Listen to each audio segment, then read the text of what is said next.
I am an expert napper usually.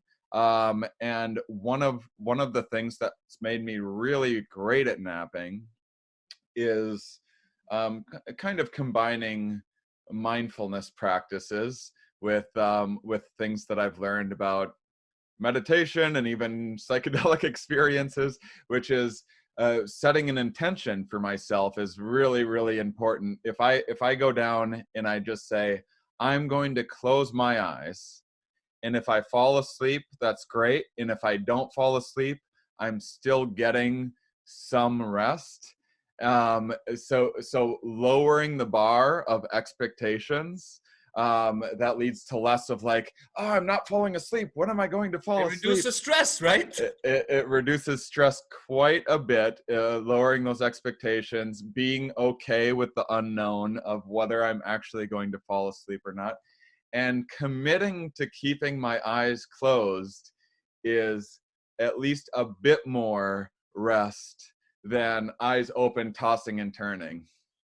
Yeah, I've actually developed, maybe I describe it slightly differently, but it's very much, I can't really nap. I never really was able to, unless I'm really, really tired.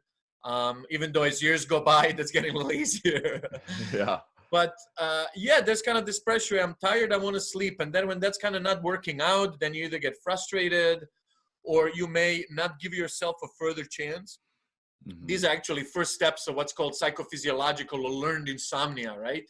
When your process of going to sleep becomes so frustrating that you develop very negative associations to it, and then you avoid it, right? And that becomes a bad cycle. So kind of being more gentle with yourself, like you described, I think it's really important. And what I found too is that I've kind of set the goal of rest, right? It's at least if it's during the day, right? Or if it's at night, I set the goal of an attempt. Like, I'm going to go down, I'm going to give this time, not going to be hard on yourself. And if it happens, happens. If it doesn't happen, it doesn't happen. But it does help it happen, as you found out as well. Yeah. And I think there's several, because again, there's that arousal. It's that mental stress and underlying physiological arousal that may be just a reaction to your process of falling asleep that is then mitigated a little bit through these kinds of approaches. And you mentioned mindfulness and meditative practices. And, one thing we know about those is they reduce activity of the sympathetic nervous system. They lower heart rate, they lower breathing rate, they may decrease blood pressure.